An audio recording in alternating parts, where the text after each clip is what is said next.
ప్రియమైన దైవజనాంగమ, మహాపరిశుద్ధుడైన దేవుడు సమస్తాన్ని సృజించి తన పోలికలో తన స్వరూపంలో నరుణ్ణి చేశాడు. ఆయన పోలిక ఆయన స్వరూపం నరునికి తప్ప మరి ఏ ఒక్కరికి ఏ జీవరాశికి ఇవ్వబడలేదన్న సత్యం మీ అందరికీ తెలుసు.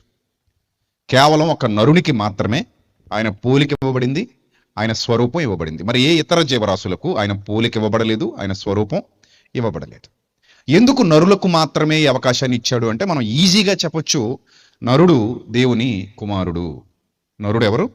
దేవుని కుమారుడు. దేవుని కుమారుడు గనుకనే ఆయన పోలిక ఆయన స్వరూపంలో మానవుల్ని చేశాడు. చేసి ఆయన కొరకు బ్రతకాలని నిర్ణయం చేశాడు. ఆయన నిర్ణయం చొప్పున ఆయన కొరకు బ్రతకాలి, ఆయన చిత్తాన్ని నెరవేర్చాలి, ఆయన ఉద్దేశానుసారంగా జీవించాలి. ఆయన ఏలికలుగా నియమించాడు కాబట్టి ఏలికలుగానే ఉండాలి. ఆయన తర్వాత ఆయనంతటి వారుగా బ్రతకాలి అనేది దేవుని ఆలోచన. పిల్లల విషయంలో మనం కూడా అలాగే అనుకుంటాం. మన తర్వాత మనంతటి వారు కావాలనుకుంటాం, మన తర్వాత మనంతటి గొప్పవారు కావాలనుకుంటాం. దేవుడు కూడా అలాగే అనుకున్నాడు. నా పిల్లలు గొప్పవారు కావాలి, నా పిల్లలు ఉన్నతంగా ఉండాలి, నా పిల్లలు చక్కటి ఆలోచనతో స్థిరపరచబడాలి, నా పిల్లలు జ్ఞానవంతులు కావాలి, నా పిల్లలు వివేకవంతులు కావాలి, నా పిల్లలు నేనున్న మహాలోకానికి వచ్చి దేవదూతలకు కూడా తీర్పు తీర్చేటువంటి న్యాయాధిపతులు ఆ స్థానాన్ని సంపాదించుకోవాలి. అందుకే కొరింథీయులకు రాసిన మొదటి పత్రికలో స్పష్టంగా దాని గురించి మాట్లాడుతున్నాడు. చూడండి ఒకసారి, మీ అందరూ మీ చేతిలో ఉన్నటువంటి బైబిల్ గ్రంథాన్ని తెరిచి కొరింథీయులకు రాసిన మొదటి పత్రిక 6వ అధ్యాయము.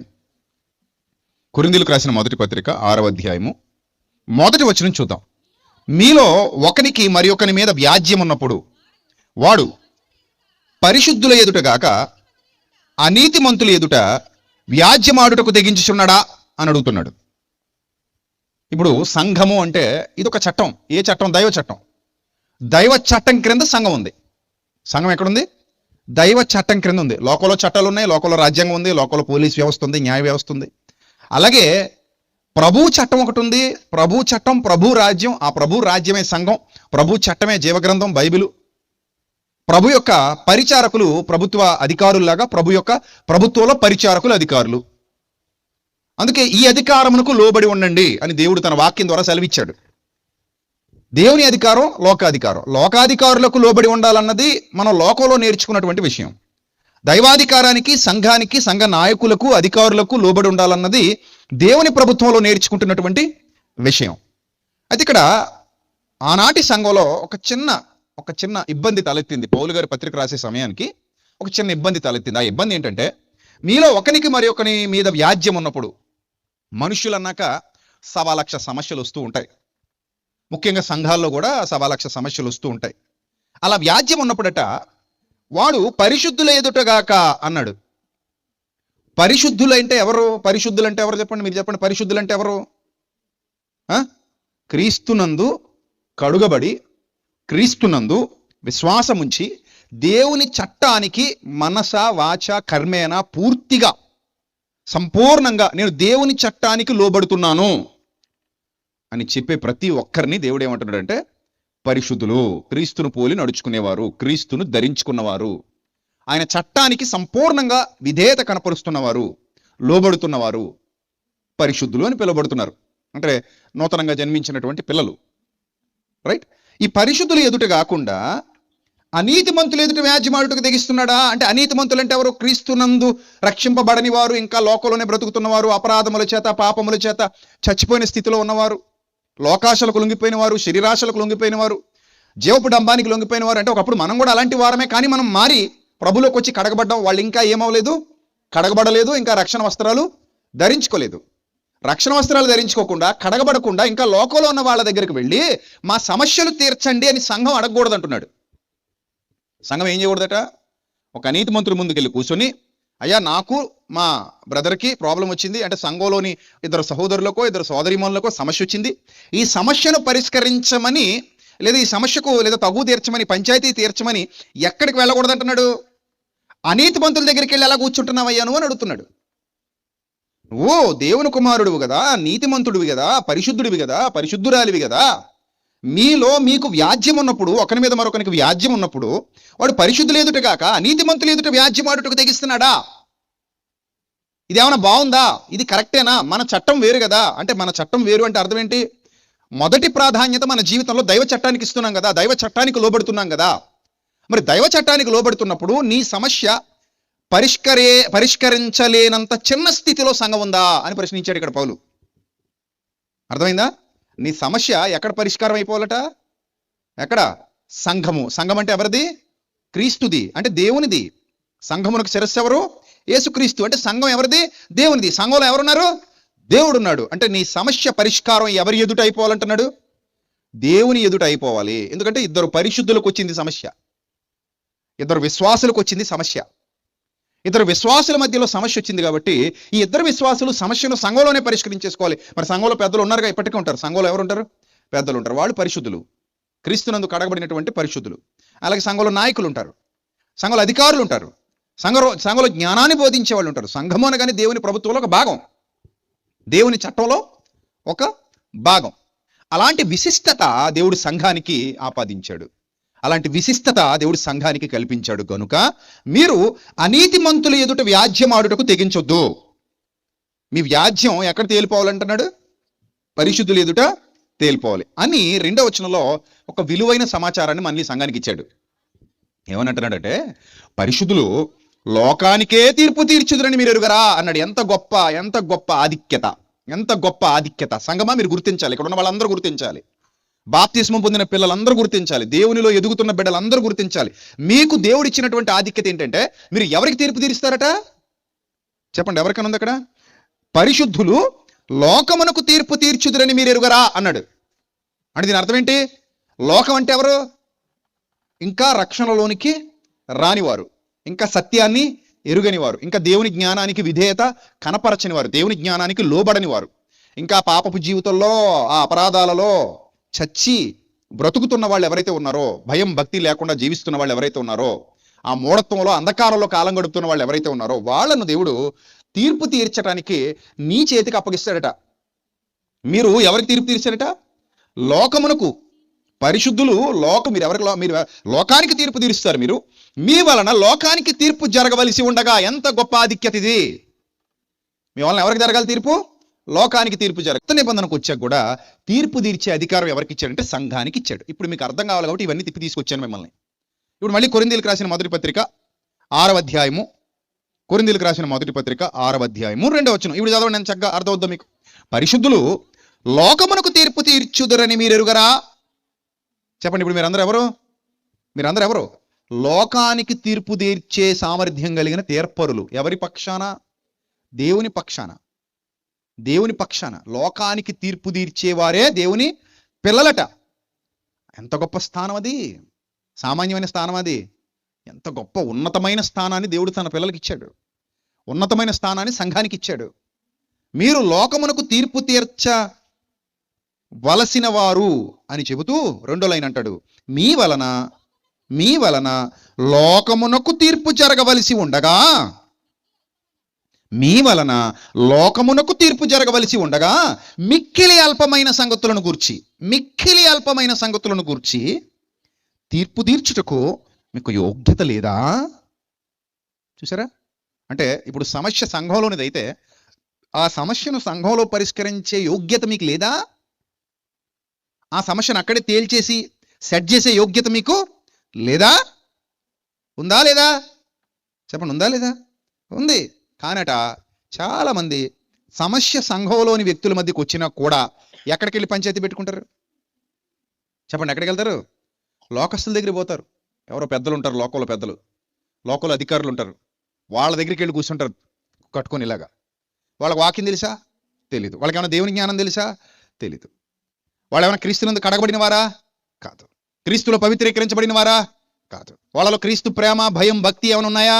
లేవు. అయినా కూడా సంఘంలోని ఇద్దరు వ్యక్తులు వెళ్ళి ఎవరి ముందు తీర్పు తీర్చమని కూర్చుంటున్నారట? లోకస్తుల ముందు తీర్పు తీర్చమని సిగ్గుచేటు అంటున్నాడు దేవుడు. సిగ్గుచేటిది. మీరు సిగ్గుపడాలి.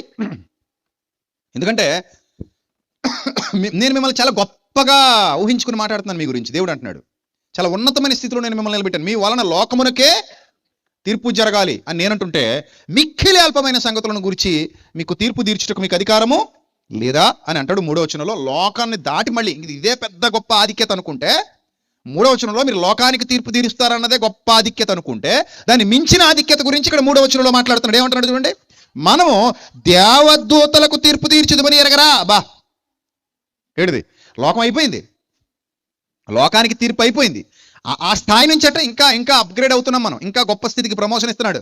ఏంటి ప్రమోషన్? లోకానికి తీర్పు తీర్చే స్థాయి నుండి నిన్ను ఏ స్థాయికి తీసుకెళ్తాడట? దేవదూతలకు తీర్పు తీర్చే స్థాయికి తీసుకెళ్తాడట.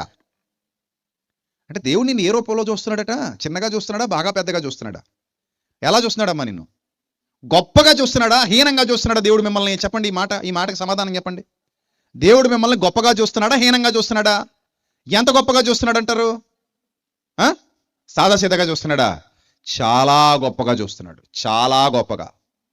చాలా అంటే మామూలుగా కాదు. మళ్ళీ ఆయన ఊహల్లో, ఆయన ఆలోచనలో మనం ఎక్కడో ఉన్నాం, కానీ బ్రతుకులో చూస్తుంటే మనం ఎక్కడికో దిగిపోతున్నాం.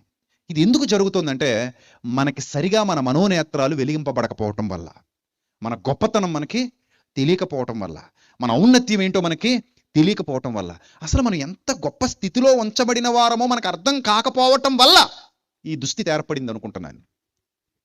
నిజమే, మీరు ఏంటో మీరు గుర్తించలేకపోయారు, మీ గొప్పతనం ఏంటో మీరు గుర్తించలేకపోయారు. మీరు లోకమునకు తీర్పు తీర్చారంటే, దేవుని వాక్యం పట్టుకుని క్రైస్తవుడు సమాజానికి బోధిస్తుంటే సమాజం ఆ దేవుని వాక్యానికి భయపడుతుంది. అలా జరిగింది ప్రారంభ శతాబ్దంలో. అపోస్తలుల కార్యాలు చూడండి, అపోస్తలుల కార్యాలు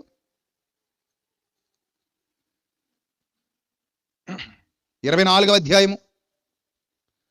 అపోస్తలుల కార్యాలు 24వ అధ్యాయము 24వ వచనం జాగ్రత్తగా చూద్దాం. అపోస్తలుల కార్యాలు 24వ అధ్యాయము 24వ వచనం జాగ్రత్తగా చూద్దాం. కొన్ని దినములైన తర్వాత ఫేలిక్స్ యూదురాలైన ద్రుసిల్లా అను తన భార్యతో కూడా వచ్చి పౌలును పిలిపించాడంట. ఇక్కడ ఫేలిక్స్ అనే అతను అన్యుడు, కానీ ద్రుసిల్లా అనే యూదురాల్ని వివాహం చేసుకున్నాడు. ఈ యూదురాలు పాత నిబంధన క్రింద ఉన్నటువంటి జాతిలో నుండి వచ్చింది. కానీ ఈ ఫేలిక్స్ అనే అతడు రోమా సామ్రాజ్యానికి చెందినటువంటి ఒక అన్యజనుడు, అన్య విశ్వాసాలలో నుండి వచ్చినవాడు. ఈ అన్య విశ్వాసాల నుండి వచ్చినవాడు యూదురాలను పెళ్లి చేసుకున్నాడు. యూదురాలు కాబట్టి ఆమెకు ఆల్రెడీ ప్రవచనాలు తెలుసు, మెస్సియా గురించిన ప్రవచనాలు తెలుసు, దేవుని యొక్క తీర్పు గురించి తెలుసు, దేవుని భయం తెలుసు, చరిత్ర అంతా తెలుసు. ఆమె ద్వారా ఇతనికి కూడా ఆ సందర్భాలు, సంగతులు, యెరూషలేము చరిత్ర, దేవుని యొక్క చరిత్ర అవన్నీ అర్థమయ్యాయి. సరే, ఇప్పుడు భార్య చెప్పటం వల్ల పిలిపించాడో, ఇతను పర్సనల్ ఇంటెన్షన్తో పిలిపించాడో, మొత్తం మీద ఎవరిని పిలిపించాడు? పౌల్ని పిలిపించాడు. మీరు చెప్పండి, ఫేలిక్స్ స్థాయి గొప్పదా, పౌలు స్థాయి గొప్పదా? మిమ్మల్ని అడుగుతున్నాను. ఫేలిక్స్ స్థాయి గొప్పదా, పౌలు స్థాయి గొప్పదా అని అడుగుతున్నాను నేను మిమ్మల్ని. చెప్పండి, ఎవరి స్థాయి గొప్పది? ఇద్దరిలో ఎవరు గొప్ప అండి? అరెస్ట్ అయింది ఎవరు? పౌలు గారు. అరెస్ట్ చేసి కూర్చోబెట్టింది ఎవరు? ఎవరి ముందు కూర్చున్నాడు ఇప్పుడు? ఫేలిక్స్ ముందు. అర్థమైందా మీకు? అరెస్ట్ చేసి ఇప్పుడు తీర్పు తీర్చడానికి ఎవరు ముందుకు రావాలి? ఫేలిక్స్ ముందుకు రావాలి. అరెస్ట్ అయ్యింది ఎవరు? పౌలు గారు. మరి ఇద్దరులో ఎవరు గొప్పోళ్ళు? ఫేలిక్స్ గొప్పడా? మరి ఇందాక పౌలు అన్నారు. ఇందుకే ఫేలిక్స్ గొప్పడా, పౌలు గొప్పడా? ఎవరు గొప్ప? ఎవరు గొప్ప? నేను చెప్పనా, లోకం దృష్టిలో ఫేలిక్సే గొప్ప. లోకం దృష్టిలో ఎవరు గొప్ప? ఫేలిక్సే గొప్ప. దేవుని దృష్టిలో ఎవరు గొప్ప? పౌలు గొప్ప. ఇప్పుడు ఫేలిక్స్ పౌలుకు తీర్పు తీర్చటానికి లోకము చేత నియమింపబడినవాడు. నా పాయింట్ జాగ్రత్తగా అర్థం చేసుకోండి. ఫేలిక్స్ పౌలుకు తీర్పు తీర్చడానికి రోమా ప్రభుత్వం చేత నియమింపబడినటువంటి గొప్ప అధికారి. ఇప్పుడు ఇతని క్రింద పౌలు తీర్పు తీర్చబడతాడు. ఫేలిక్స్ క్రింద పౌలు ఏమవుతాడు? తీర్పు తీర్చబడతాడు. కావలిలో ఉంచారు అతన్ని. ఆయన ఒక ముద్దాయి, అరెస్ట్ చేయబడ్డాడు. రకరకాల నేరారోపణలు ఉన్నాయి, కానీ ఏమి రుజువు చేయబడలేదు. నేరారోపణలు అయితే ఉన్నాయి. అతని క్రింద ఉన్నాడు, ఫేలిక్స్ క్రింద ఉన్నాడు ఇతను. ఇప్పుడు పాయింట్ ఏంటంటే, ఈ ద్రుసిల్లా అనే భార్య యూదురాలు కాబట్టి, ఇతడు ఎలాగో బోధకుడు కాబట్టి పిలిపించుకున్నాడు. అతనికి ఇంకా వేరే ఇంటెన్షన్ కూడా ఉంది. సరే, పిలిపించుకున్నాడు. పిలిపించుకున్నప్పుడు క్రీస్తు యేసునందలి విశ్వాసమును గూర్చి అతడు బోధింపగా వినెను. బోధిస్తున్నాడు అంటే అర్థం ఏంటి చెప్పనా? మన భాషలో బోధిస్తున్నాడు అంటే అర్థం ఏంటి? తీర్పు తీరుస్తున్నాడు. యోనా ఏం తీర్చాడు? తీర్పు తీర్చాడు. మీరు పరిశుద్ధులు, లోకానికి ఏం తీర్చాలని పౌలు రాశాడు? తీర్పు తీర్చాలని రాశాడు. ఇప్పుడు అదే పౌలు, మీరు పరిశుద్ధులు, లోకానికి తీర్పు తీర్చాలని రాసిన అదే పౌలు ఇప్పుడు ఏం తీరుస్తున్నాడంటే ఫేలిక్స్కి తీర్పు తీరుస్తున్నాడు. అర్థమైందా మీకు? ఫేలిక్స్కి ఏం చేస్తున్నాడు? తీర్పు తీరుస్తున్నాడు. ఫేలిక్స్ ఇంతకి ఎవరంటే ప్రజలందరికీ తీర్పులు తీర్చేవాడు. ఫేలిక్స్ ఎవరు? ప్రజలందరికీ తీర్పులు తీర్చేవాడు. తీర్పులు తీర్చేవాడికే ఇక్కడ దేవుని సేవకుడు ఏం చేస్తున్నాడు? తీర్పు తీరుస్తున్నాడు. That is Bible. ఎంత గొప్ప గ్రంథం పట్టుకున్నాం మనం, ఎంత దివ్య గ్రంథాన్ని చేతులతో పట్టుకున్నాం, ఎంత గొప్ప జ్ఞాన గ్రంథాన్ని చేతులతో పట్టుకున్నాం. దేవుడు అధికారం మానవుడికి ఇచ్చాడు. అక్కడ యోనా రాజుకు తీర్పు తీర్చాడు. రాజు కూడా సింహాసనం దిగి ఏం కట్టుకున్నాడు? గోనె పట్ట కట్టుకున్నాడు. యోనా గొప్పడా, నినివే పట్టణంలో రాజు గొప్పడా? మళ్ళీ అదే ప్రశ్న మీకు ఇందాక అడిగిన ప్రశ్న లాంటిదే ఇది కూడా. యోనా గొప్పడా, నినివే పట్టణంలో రాజు గొప్పడా అని అడుగుతున్నాను మిమ్మల్ని. నినివే పట్టణానికి రాజే గొప్పడు, దేవుని ఎదుట యోనా గొప్పవాడు. దేవుని దృష్టిలో యోనా గొప్పవాడు, దేవుని సేవకుడు, దేవుని తీర్పులు తీర్చుటకు దేవుని అధికారం క్రింద ఉన్నవాడు, దేవుని మాట అనే వాక్య ఖడ్గాన్ని పట్టుకుని బయలుదేరుతున్నవాడు కనుక దేవుని దృష్టిలో యోనాయే గొప్పవాడు. యోన తీర్పు తీర్చేవాడు యోనా. రాజుకు తీర్పు తీర్చాడు. రాజు ఆ సంగతి విని కిందకి దిగాడు, గోని పట్ట కట్టుకున్నాడు, సింహాసనం దిగాడు, ఉపవాసం చాటించాడు, ఏడుస్తున్నాడు, కన్నీరు గారుస్తూ ఉపవాస ప్రార్థన చేశాడు. దేవుని వేడుకున్నాడు, అయ్యా ఈ ఉగ్రతను మా మీద నుండి తప్పించు. నినివే పట్టణానికి రాజే కావచ్చు, 3 దినాల ప్రయాణం అంత పట్టణం అటది, అంత గొప్ప రాజే కావచ్చు, కానీ దేవుని ముందు ఎందుకు పనికిరాని వాడే? దేవుని ముందు చిన్నోడే. దేవుడు ఈ నినివే పట్టణపు రాజు మీద అధికారిగా నియమించిన వాడు యోనా. అంటే దేవుని దృష్టిలో యోనాయే గొప్పవాడు. అలాగే రోమా ప్రభుత్వంలో ఫేలిక్స్ చాలా గొప్పవాడు. ఫేలిక్స్ చాలా ఉన్నతమైన అధికారాన్ని పొందినవాడు.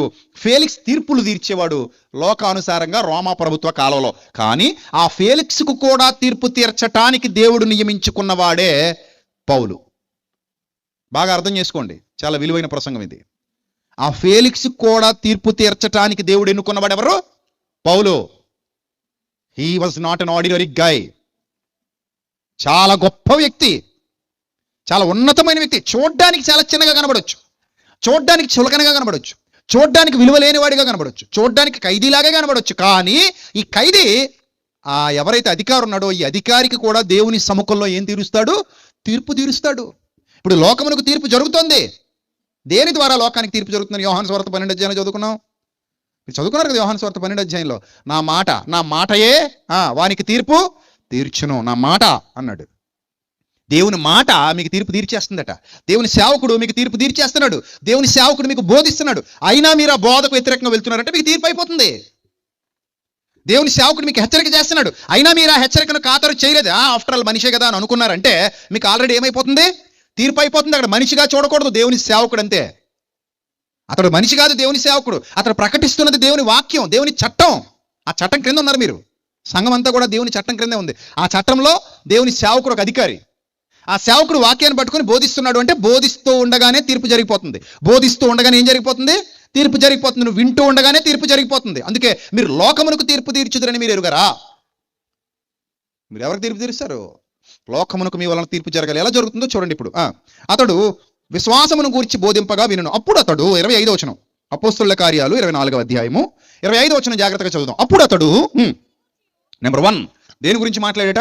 నీతి గురించి మాట్లాడేట. నెంబర్ 1 నీతి గురించి మాట్లాడు. ఇప్పుడు నీతి గురించి మాట్లాడినప్పుడు దుర్నీతి పరుడికి నీతి గురించి బోధ చేసినప్పుడు దుర్నీతి పరుడికి హృదయంలో పొడవబడతాడా? చెప్పండి. పొడవబడతాడు. ఎందుకంటే అతను చెప్పేది ఒకటి, ఇతని బ్రతుకులో జరిగేది ఒకటి. అతను ప్రకటించేది ఒకటి, ఇతను చేసేది మరొకటి. అతని ద్వారా వినేది ఒకటి, ఇతని బ్రతుకులో కనబడేది మరొకటి. ఇప్పుడు ఇతను నీతిని గురించి మాట్లాడుతున్నాడు. నీతి దేవుని నీతి, మానవ నీతి కాదు. ఏ నీతి? దేవుని నీతి, దైవనీతి గురించి మాట్లాడుతున్నాడు. ఈ దైవనీతి గురించి మాట్లాడుతున్నప్పుడు అతడు విన్నాడు. రెండో పాయింట్ ఏం మాట్లాడంటే ఆశా నిగ్రహం గురించి మాట్లాడు. ఆశలు అనేది సాధారణంగా పుడుతుంటాయి, అవే దురాశలుగా కూడా మారుతుంటాయి. ఆశలు ఇంకా పెరిగి పెరిగి పెరిగి పెరిగి పెద్దవైపోయి ఏమవుతుంటాయి? దురాశలు అవుతుంటాయి. ఈ దురాశ గర్భము ధరించి దేని కంటది?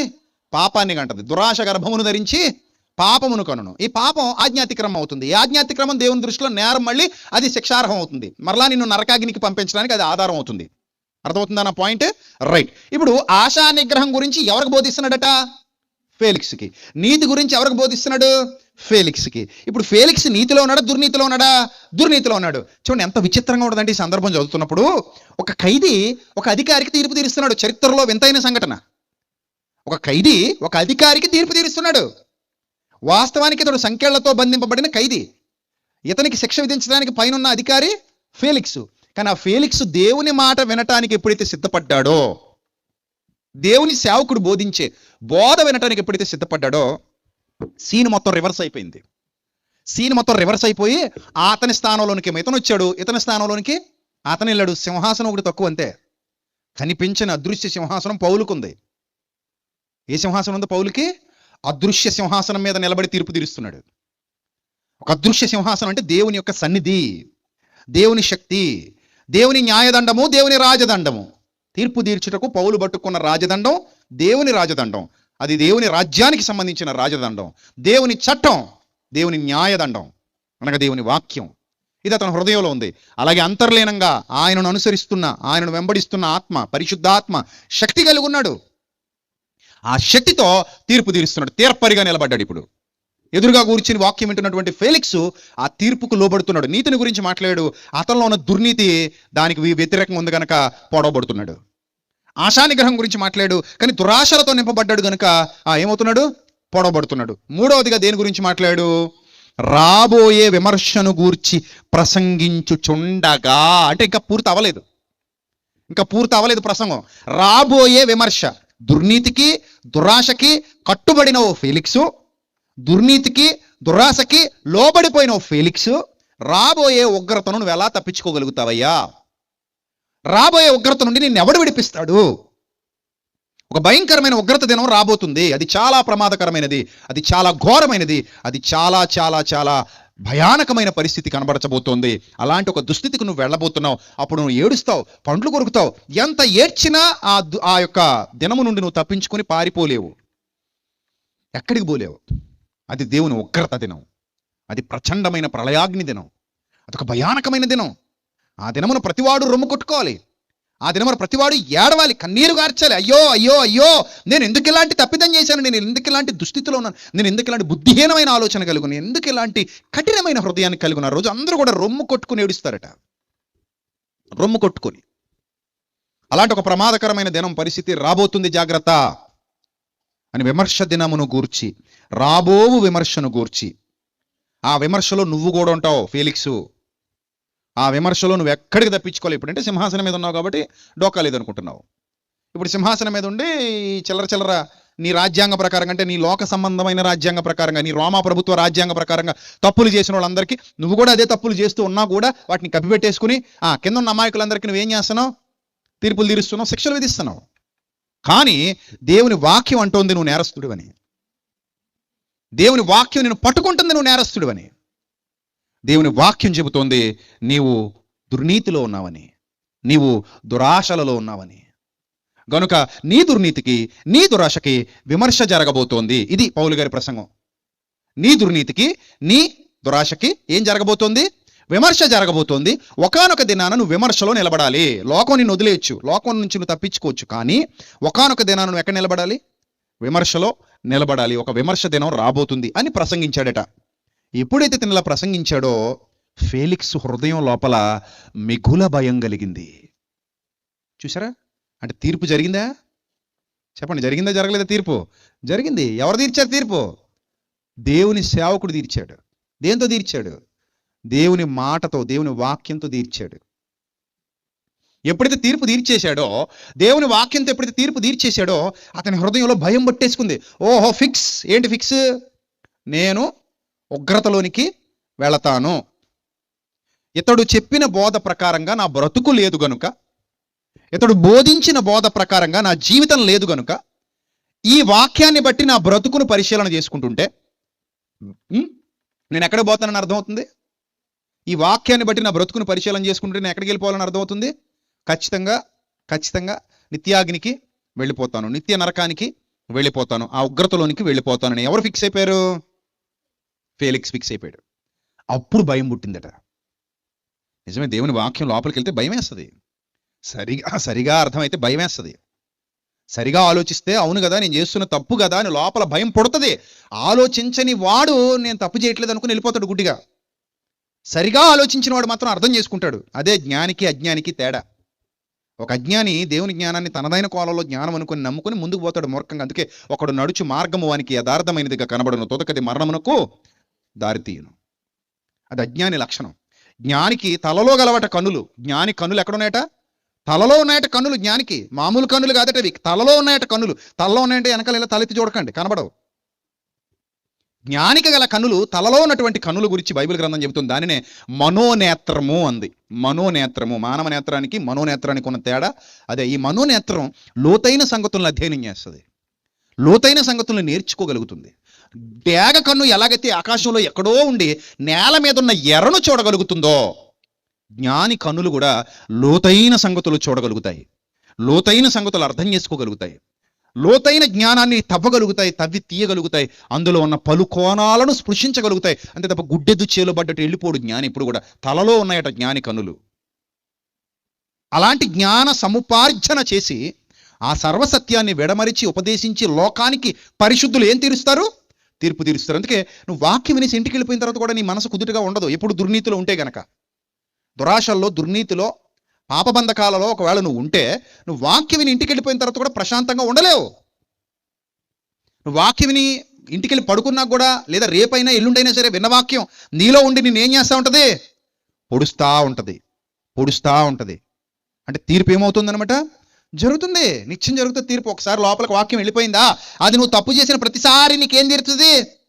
తీర్పు తీరుస్తూనే ఉంటుంది. ఇప్పుడు దొంగతనం గురించి ప్రసంగం విన్నావు, రేపు దొంగతనం చేసావు అంటే రేపు మళ్ళీ నీలో ఉన్న వాక్యం ఏం చేస్తుంది? నీకు తీర్పు తీరుస్తుంది. ఎల్లుండి కూడా మళ్ళీ అదే దొంగతనం చేసావు అంటే నీలో ఉన్న వాక్యం నీకు ఏం చేస్తుంది? తీర్పు తీరుస్తుంది. మళ్ళీ ఒక వారం పోయిన తర్వాత మళ్ళీ అదే విధంగా వెళ్ళావు, నీలో ఉన్న వాక్యం నీకు ఏం చేస్తుంది? తీర్పు తీరుస్తుంది. అంటే కేసులు పెరిగిపోతున్నాయి. నీ కేసులు ఏమైపోతుంది? దేవుని దగ్గర పెరిగిపోతుంది. నీలో గిల్టీ ఫీలింగ్ ఎక్కువైపోతుంది, తీర్పు జరిగిపోతుంది. నీకు తెలిసే చేస్తున్నావు కూడా తీర్పు జరిగిపోతుంది, తీర్పు జరిగిపోతుంది. తీర్పు మీద తీర్పు, తీర్పు మీద తీర్పు రోజు జరుగుతూనే ఉంది, జరుగుతూనే ఉంది. కానీ నువ్వు ఖాతరు చేయకుండా ముందుకెళ్తున్నావు. ఏదో ఒక రోజు చచ్చిపోతావు. చచ్చిపోయి ఎక్కడికి వెళ్తావు? తీర్పు ఆల్రెడీ అయిపోయింది, నీకు తెలుసు నువ్వు ఎక్కడికి వెళ్తావు. నీకు తెలుసు నువ్వు ఎక్కడికి వెళ్తావు. తీర్పు ఆల్రెడీ అయిపోయింది, నీకు తెలుసు నువ్వు ఎక్కడికి వెళ్తావు. ఎక్కడికి వెళ్తావు ఇప్పుడు? నిత్యాగ్ని దండానికి వెళ్ళిపోతావు. అందుకే ఫేలిక్స్కి భయం ఎందుకు కలిగిందంటే, హృదయం దేవుని మాట ఎప్పుడైతే స్వీకరిస్తుందో, హృదయంలో ఒకవేళ చెడు ఉంటే గనక, హృదయంలో ఒకవేళ పాపం ఉంటే గనక, హృదయంలో ఒకవేళ దుర్నీతి ఉంటే గనక, ఆటోమేటిక్గా ఏం కలుగుతుంది? భయం కలుగుతుంది. భయం భయం వేస్తుంది. అమ్మో, దేవుని మాటకు వ్యతిరేకంగా నేను వెళ్తున్నాను, దేవుని మాటకు వ్యతిరేకంగా నేను జీవిస్తున్నాను, దేవుని మాటకు వ్యతిరేకంగా నేను ప్రవర్తిస్తున్నాను, దేవుని మాటకు వ్యతిరేకంగా నేను బ్రతుకుతున్నాను. తప్పకుండా నేను దేవునికి ఒకరోజు ఏం చెప్పాలి? లెక్క చెప్పాలి. ఖచ్చితంగా నన్ను లెక్క అడుగుతాడు. ఇంకా లెక్క అడిగేదే ఉంది, తీర్పు అయిపోయింది నీకు. ఆ మాటే నీకేం తీర్చేసిందట? తీర్పు తీర్చేసింది, తీర్పు తీర్చేసింది. అప్పుడు ఫేలిక్స్ చూడండి ఏం చేశాడు. అప్పుడు ఫేలిక్స్ మిగుల భయపడి, ఎప్పటికి వెళ్ళుము, ఎప్పటికీ ఇది సరిపోద్ది నాయన, ఇక వెళ్ళిపో, ఏం చేయి, వెళ్ళిపో, ఎప్పటికి వెళ్ళుము, నాకు సమయమైన నిన్ను పిలువనంపింతునని చెప్పాను. ఏమంటున్నాడట? ఇంకోసారి ఎప్పుడైనా నాకు ఖాళీ ఉంటే, టైం దొరికితే నేను పిలిపిస్తాను. పిలిపించాడా? పిలిపించాడా? మళ్ళీ ఎప్పుడైనా రాయబడిందా మళ్ళీ ఫేలిక్స్ పౌలును పిలిపించాడు అని ఏమైనా రాయబడిందా? రాయబడాలి. ఎందుకంటే ఒక్కసారి దేవుని సత్యవాక్యం ఈ అబద్ధికుడికి రుచి చూసి చూడబడినప్పుడు, అబద్ధికుడైన వాడు, దేవునికి విరోధి అయిన వాడు, దేవుని యందు భయభక్తులు లేనివాడు, దుర్మార్గపు స్వభావం కలిగిన వాడు, నీచమైన గుణలక్షణాలు కలిగిన వాడు మరలా ఆ సత్యవాక్యం వినటానికి ఇష్టపడ్డాడు. ఎందుకో తెలుసా? అది మళ్ళీ మళ్ళీ ఏం చేస్తుంది? పొడుస్తుంది. మళ్ళీ మళ్ళీ ఏం చేస్తుంది? పొడుస్తుంది. లోపల ఏముంది? రోగం ఉంది. ఈ రోగం తీసివేసుకోవడానికి ఇతనికి ఒప్పుకోవడం రావట్లా. ఇతనేమో రోగంలోనే ఉండాలనుకుంటున్నాడు, కానీ వాక్యం ఏం చేస్తుంది? పొడుస్తుంది. దేవుని వాక్యం అంటే మీరు ఏదో సాదా సీదా అనుకోకండి. సభకు వచ్చి సరదా కూర్చున్నాం అని అనుకోకండి. ఇప్పుడు సుమా, సభకు వచ్చామంటే తీర్పు అవుతుందని అర్థం. సభకు వచ్చామంటే ఏం జరుగుతుంది? తీర్పు జరుగుతుంది. సత్య సంబంధమైన సభలో కూర్చున్నామంటే తీర్పు తీర్చబడుతోంది. ఆ తీర్పు తీర్చబడుటకు దేవుని అధికారం క్రింద ఉన్నటువంటి నాయకులు కావచ్చు, దేవుని అధికారం క్రింద ఉన్నటువంటి పెద్దలు కావచ్చు, దేవుని అధికారం క్రింద ఉన్నటువంటి సంఘం కావచ్చు, సమాజాన్ని పిలిపించి సమాజానికి హితవు పలుకుతూ, సమాజానికి జ్ఞానం నేర్పిస్తూ, ఇలాంటి సభలు నిర్వహిస్తూ కూర్చోబెట్టి దేవుని వాక్యం బోధించటం అనగానే మీరందరూ గుర్తుపెట్టుకోవాలి, తీర్పు జరిగిస్తున్నాడు దేవుడు. ఇదొక కోణం. తీర్పు తీర్చడంలో ఇదొక కోణం, ఇదొక సెపరేట్ వింగ్. ఇది ఈ సెపరేట్ వింగ్ లో తీర్పు జరుగుతోంది. అందుకే యోనా గ్రంథాన్ని మీకు ఉదాహరణగా చూపించాను. ఇక 40 దినములకు పట్టణం పోతదే అని చెప్పాడు. వాళ్ళు కానీ క్షమాభిక్షకు ఉపవాస ప్రార్థన చేసి వేడుకొని ఉండకపోతే అన్నట్టుగా జరుగుతుంది, జరగదా? చెప్పండి, అన్నట్టుగా జరుగుతుందా? ఖచ్చితంగా జరుగుతుంది. ఖచ్చితంగా పట్టణం మొత్తం కొలాప్స్ అయిపోద్ది, పట్టణం మొత్తం నాశనం అయిపోద్ది. వాక్యం విన్నప్పుడు మనిషి మారాలి. నీలో ఏ తప్పు ఉంటే ఆ తప్పు గురించి దేవుడు నేను హెచ్చరిస్తుంటాడు. కొంతమంది మారరు సుమా, తిరుగుబడుతుంటారు యోధాలాగా. కొంతమంది మారరు, తిరగబడతారు. కొంతమంది మారరు, బ్రతుకు మార్చుకోరు, తిరగబడతారు. కొంతమంది చెప్పింది అర్థం చేసుకోరు, ఇంకా వ్యతిరేకంగా మాట్లాడతారు, ఇంకా ఘోరంగా మాట్లాడతారు, ఇంకా హీనంగా నీచంగా ప్రవర్తించడం మొదలు పెడతారు. తద్వారా దేవుని ఉగ్రతకు వాళ్ళు ఏమవుతారు? పాత్రులవుతారు. దేవుని శాపానికి గురవుతారు. దేవుని ఆలోచనకు వ్యతిరేకంగా నడుస్తున్నారు. వాక్యం వినబడినా కూడా ఇంకా మనిషిలో తీర్పు జరుగుతుందన్న జ్ఞానం కలగలేదంటే పోయే కాలం దగ్గర పడుతుందని అర్థం. తీర్పు అయిపోయింది ఆల్రెడీ, ఇంక చేయగలిగింది ఏం లేదు. ఇప్పుడు ఫేలిక్స్ ఎక్కడికి పోతాడు మీరు చెప్పండి? చచ్చిపోయి ఫేలిక్స్ చనిపోయి ఎక్కడ పోతాడు? నరకానికి పోతాడు. ఎందుకు నరకానికి పోతాడు? ఆల్రెడీ పౌలు గారి ద్వారా తీర్పు జరిగిపోయింది. ఇప్పుడు లోకమునకు తీర్పు తీర్చే గొప్ప స్థితి దేవుడు ఎవరికి అనుగ్రహించాడు చెప్పండి? సంఘమా, నీకు నాకు అనుగ్రహించాడు. మరి మీరు లోకమునకు తీర్పు తీర్చవలసిన వారై ఉండగా దేవుని వాక్యాన్ని చేతబట్టి లోకమందు జ్యోతుల వలె లోకానికి తీర్పు తీర్చవలసిన వారై ఉండగా మిక్కిలి అల్పమైన సంగతులను గూర్చి మీరు వెళ్ళి ఎక్కడో కూర్చొని వస్తున్నారంటే మీరు సిగ్గుపడవలసిన సంగత, అతిశయపడవలసిన సంగత? అది ఏ సంగతి? అది దానికి మనం సిగ్గుపడాలా, అతిశయపడాలా? కాబట్టి మా ఇద్దరికి ఏదో తగు ఉందండి, మేము వచ్చి పలానా ఎవరో పెద్దగారి దగ్గర కూర్చున్నామండి, పలానా ఎవరో ఇంకెవరో గ్రామంలో ఎవరో పెద్ద ఉన్నాడండి ఆయన దగ్గర కూర్చున్నామండి, లోక రాజకీయ నాయకుడి దగ్గర కూర్చున్నామండి, లేకపోతే పోలీస్ స్టేషన్కి వెళ్ళిపోయి అక్కడ కూర్చున్నామండి అంటే సిగ్గుపడాలా లేకపోతే గర్వపడాలా? ఏం చేయాలి చెప్పి? ఏం చేయాలి? సంఘంలో వ్యక్తులు పోలీస్ స్టేషన్కి వెళ్ళి కూర్చున్నారంటే సిగ్గుపడాలి. సంఘంలో వ్యక్తులు రాజకీయ నాయకుల దగ్గరికి వెళ్ళి కూర్చున్నారంటే ఏమవ్వాలి? సిగ్గుపడాలి. అది అతిశయపడవలసిన విషయంగా సిగ్గుపడు. నువ్వు చేసింది పనికిమాలిన పని. అర్థమైందా? ఇప్పుడు ఇద్దరు పరిశుద్ధులే, ఇద్దరు ఒకే సంఘంలో ఉన్నారు, ఇద్దరు దేవుని వాక్యం వింటున్నారు. మీరు లోకానికి తీర్పు తీర్చాలి, మీరు తీర్పుల కోసం వెళ్ళడం కాదు. మీరు ఎక్కడ తీర్పు తీర్చాలి? లోకానికి తీర్పు తీర్చాలి. అది మిమ్మల్ని ఆయన చూడాలనుకుంటున్నటువంటి స్టేజ్. అది ఆ స్టేజ్ మీద నిన్ను నిలబెట్టాలని ఆయన చూస్తుంటుంది. చివరికి నీ స్టేజ్ని ఎంత దాకా హెచ్చించాడంటే, ఎంత అప్గ్రేడ్ చేశాడంటే దేవదూతలకు కూడా నీ ద్వారా ఏం జరగాలంటున్నాడు? తీర్పు జరగాలంటున్నాడు. ఆ స్థాయిలో నువ్వు నేను దేవుని వాక్యం పట్టుకుని ఉండాలి. దేవుని వాక్యం చేత్తో పట్టుకుని ఆ స్థాయిలో తిరగాలి మనం. అంతే తప్ప మీ ఇద్దరు కొట్టు చచ్చి, మీ ఇద్దరు కోర్టుకి వెళ్ళి, మీ ఇద్దరు కొట్టు చచ్చి, మీ ఇద్దరు పోలీస్ స్టేషన్కి వెళ్ళి, మీ ఇద్దరు ఏదో పనికి మాలు గొడవ పెట్టుకుని, మీ ఇద్దరు రాజకీయ నాయకుల దగ్గరికి వెళ్ళి మళ్ళీ మీరందరూ ఒకటే సంఘం అని చెప్పుకుని ఆ స్థితి ఎప్పుడు మన సంఘాలలో ఉండడానికి వీలు లేదు, ఉండకూడదు. ఆ స్థితి ఉండకూడదు. ఎందుకంటే మీరే దేవదూతలకి తీర్పు తీర్చాలి, మీరే లోకానికి తీర్పు తీర్చాలి. చూడండి, అన్యాయంగా ఫేలిక్స్ పౌలు గారిని అరెస్ట్ చేశారన్న సంగతి ఫేలిక్స్కి తెలుసు. తీర్పు తీర్చడానికి కూడా ఫేలిక్స్ దగ్గర ఏ ఎవిడెన్స్ లేదు. అలాంటి స్థితిలో ఫేలిక్స్కే తీర్పు తీరుస్తున్నాడు అపోస్తలుడైన పౌలు. ఫేలిక్స్కి భయం పుట్టించాడు అపోస్తలుడైన పౌలు. ఫేలిక్స్ని బెంబేలెత్తించేశాడు తన వాక్యంతో అపోస్తలుడైన Paul. That is the power of the word, Lord's word, God's word. అలాంటి శక్తివంతమైన వాక్యాన్ని మన చేతుల్లో పట్టుకున్నాం ప్రియమైన దేవుని సంఘం. ఒకసారి ఆలోచన చేయండి. రాత్రి ఇలాంటి శక్తివంతమైన జీవగ్రంథం మన చేతుల్లో ఉంది. ఇలాంటి దివ్య జ్ఞానాన్ని మనం చదువుతున్నాం. ఎంత గొప్పగా మారాలి, ఎంత ఉన్నతంగా మారాలి. ఒక అయస్కాంతంతో ఒక ఇనప ముక్కని బాగా రాపాడిస్తే కాసేపటికి ఇనప ముక్క కూడా ఎలా మారుతుందో తెలుసా? ఎలా మారుతుంది చెప్పండి? ఎలా మారుతుంది? అయస్కాంతంలా మారుతుంది. ఎందుకు మారుతుంది? దాని శక్తిని ఇదేం చేసింది? రిసీవ్ చేసుకుంది. ఆ అయస్కాంతపు శక్తిని ఇనప మొక్క రాపాడించడం వల్ల, రెండింటిని రుద్దటం వల్ల అదే క్షేత్రాన్ని ఇది కూడా తీసుకుని ఒక అయస్కాంత క్షేత్ర వలయాన్ని ఏర్పాటు చేసుకుంది. ఇది కూడా ఇంకొక చిన్న ఇనప మొక్కను ఏం చేయగలుగుతుంది? ఆకర్షించగలుగుతుంది.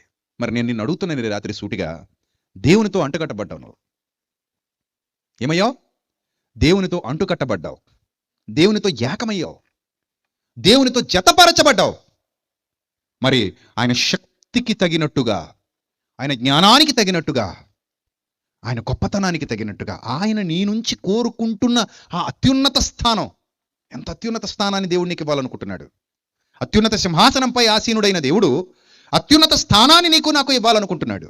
దానికి తగ్గట్టుగా మన బ్రతుకు ఉందో లేదో మలుచుకోవాలి, చూసుకోవాలి, పరీక్షించుకోవాలి. రాత్రి రేపు ఎల్లుండి కూడా మనం మరిన్ని జ్ఞాన సంగతులు వినబోతున్నాం. అయితే ఈరోజు మొదటి రోజు రాత్రి ఒకసారి స్వపరీక్ష చేసుకోండి, ఆత్మ విమర్శ చేసుకోండి. మనం తీర్పుకు గురయ్యే విధంగా ఉన్నామా? తీర్పు తీర్చే స్థాయికి ఎదుగుతున్నామా?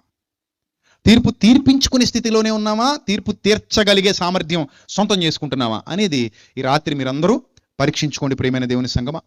అప్పుడు మీకు ఒక జవాబు దేవుని వాక్యం నుండే లభిస్తుంది. అప్పుడు మీ హృదయం దానికి అనుకూలంగా స్పందిస్తే మీలో మార్పు మొదలవుతుంది. మీరు హ్యాపీ, మీకు ఏ ప్రాబ్లం లేదు. దేవుని కృపలో కట్టబడతారు, దేవుని దయలో వరిదిల్లుతారు.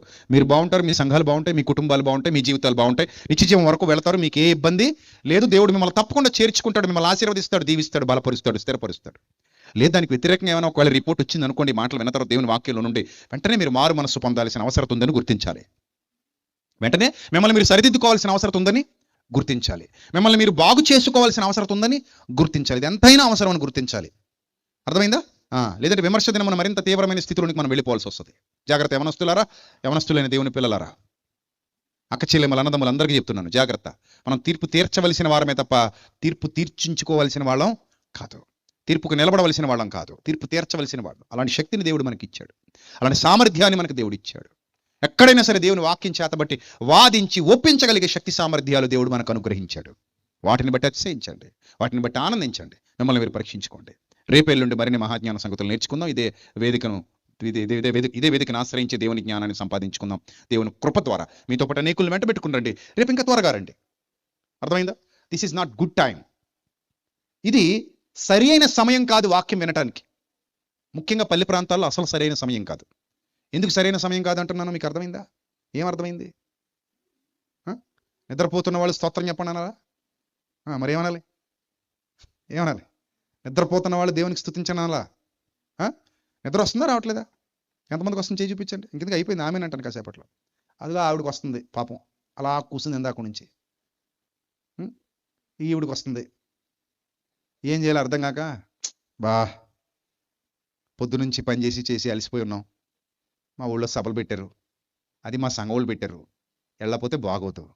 ఓ పక్క నిద్రాదేవత కమ్ముకుంటున్న నిద్రాదేవతను సంతృప్తి పరచాలా, అక్కడికి వెళ్ళి కూర్చొని వాక్యాన్ని విని దేవుని సంతృప్తి పరచాలా అన్న డైలమాలో చాలా మంది పల్లె ప్రాంతాల్లో ఉంటారు. ఎందుకంటే మన పల్లె ప్రాంతాల్లో బాగా అలవాటు ఏంటంటే 8 గంటలకే సక్క తినేసి పక్కేసేయటం బాగా అలవాటు కదా.